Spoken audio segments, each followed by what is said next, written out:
Yamazaki. Hoje é quarta-feira e nós vamos estudar História, que nós vamos usar o livro. E Cidadania, eu vou passar um trabalho valendo nota. Então hoje, especialmente, não vai usar o livro de Cidadania, tá bom? A gente vai fazer um trabalho sobre cidadania, de cidadania, sobre justiça e ética, ser uma pessoa justa, ser uma pessoa ética. Então esse trabalho vai estar na plataforma para você fazer valendo nota, ok?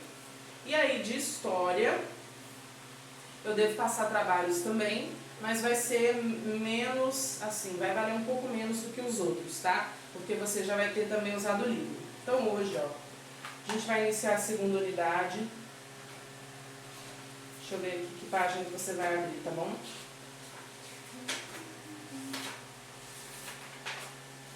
Estou só olhando aqui a página do seu livro, a segunda unidade. Onde é que começa?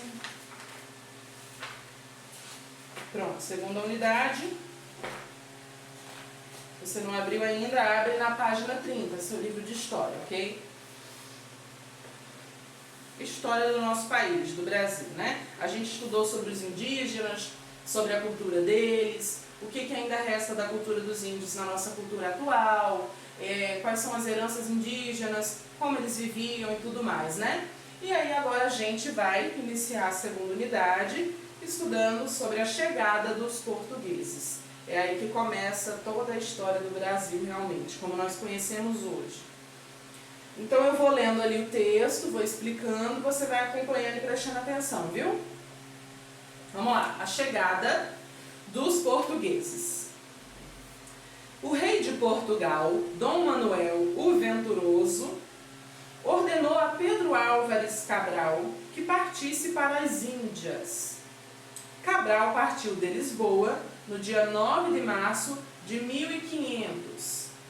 Como as viagens pelo Atlântico eram muito demoradas, a expedição de Cabral chegou ao Brasil, afastando-se da rota estabelecida por Vasco da Gama, no dia 22 de abril de 1500, após 44 dias de viagem. Então veja, eles já estavam navegando há mais de um mês, quase 2 meses de viagem, e não tinham nem chegado perto da Índia. Estavam parando no Brasil. E aí, como diz o texto, como as viagens pelo Atlântico eram muito demoradas, a expedição de Cabral chegou ao Brasil, afastando-se da rota estabelecida. Então eles acabaram se desviando do caminho que levava até a Índia. E, por coincidência, chegaram aqui no Brasil.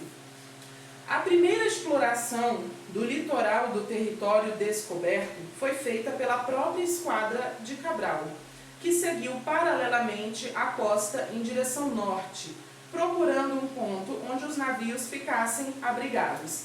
Então, uma parte dos homens parou num canto, a outra parte foi procurar lugar para parar os navios, né, para deixar eles abrigados.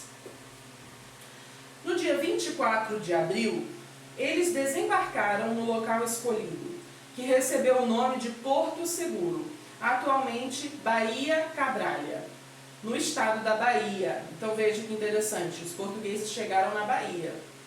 Ao chegarem à praia, os portugueses encontraram os habitantes da terra, a quem chamaram de índios.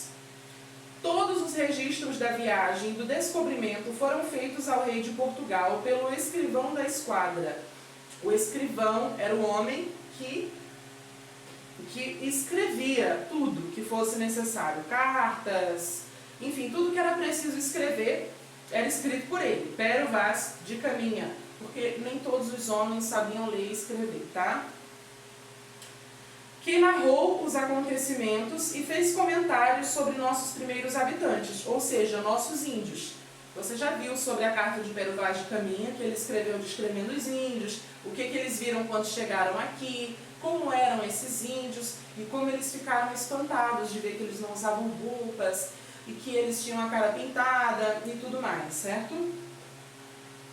Essa carta, inclusive, é um importante registro histórico sobre a história do Brasil, sobre como tudo começou, né? Continuando lá.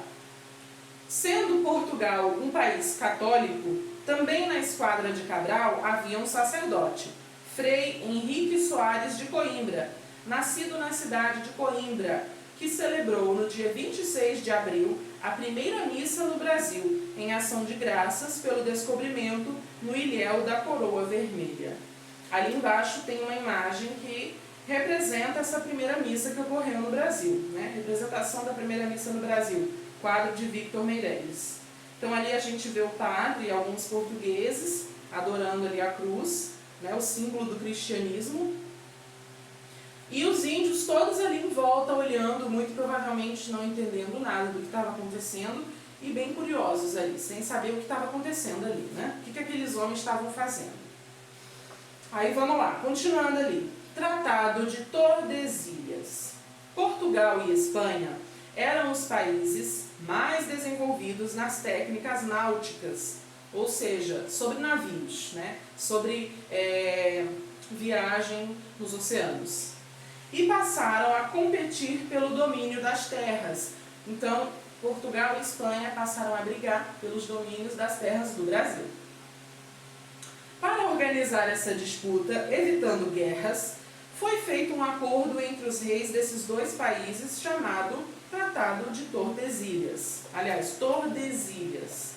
Observe que, pelo Tratado de Tordesilhas, o mundo era dividido por um meridiano de Tordesilhas, linha imaginária que divide a Terra em leste e oeste, ou parte oriental e ocidental. Ele está se referindo ao desenho do mapa do Brasil ali em cima, que é dividido por uma linhazinha vermelha, tá vendo? Ó?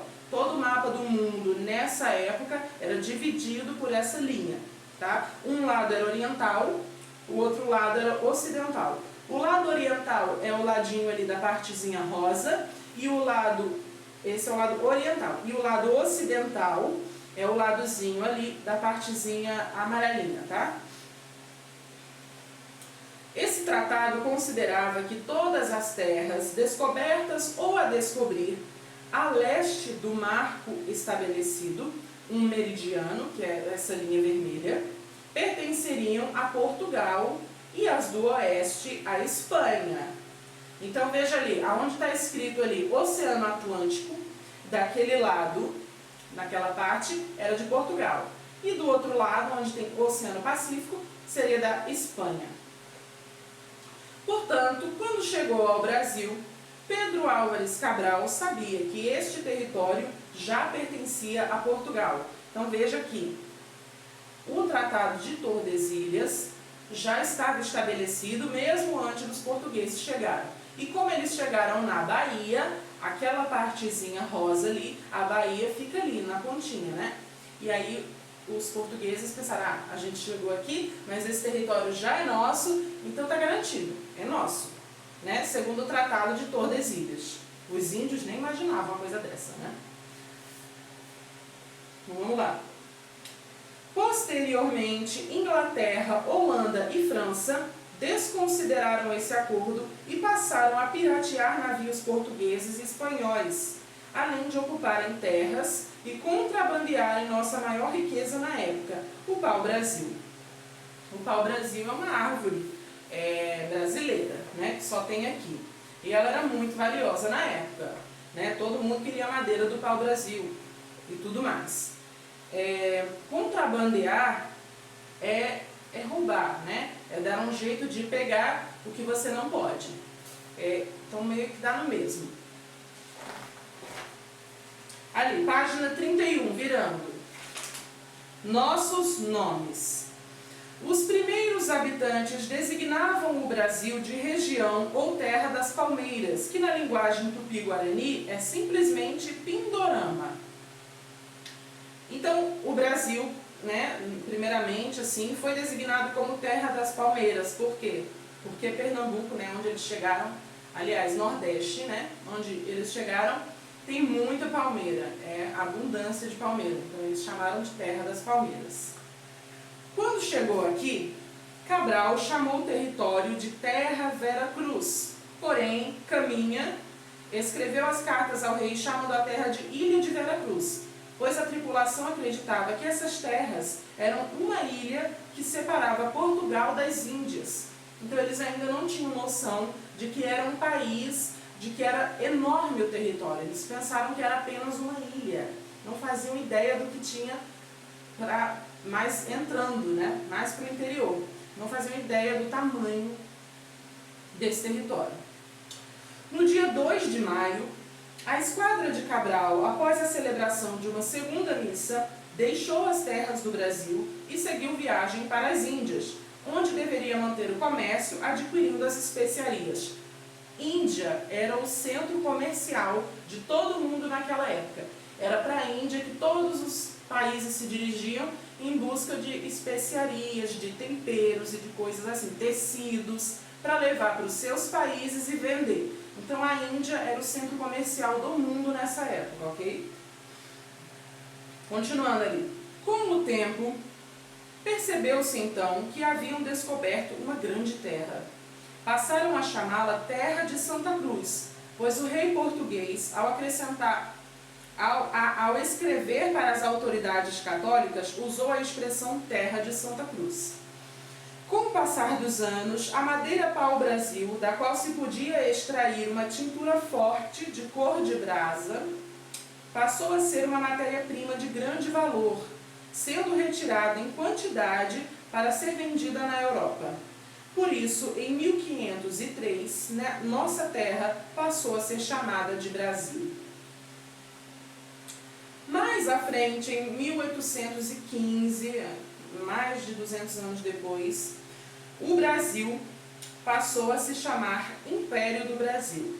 Já em 1891, com a primeira Constituição Republicana, recebeu o nome de Estados Unidos do Brasil, nome que seguiu até 1967, com a ditadura militar que o modificou para República Federativa do Brasil, nome válido até hoje. Então, o nome oficial do Brasil é República Federativa do Brasil, certo? Aí, muito bem. Aqui tem imagem do pau-brasil, ali tem uma foto. Tem também umas palmeiras, certo? E aí, aqui do lado, tem a atividade. Página 31, 32. Deixa eu ver se tem para mais. Só isso. Página 31 e 32 de atividade. Você responde as atividades do livro e da plataforma, certo?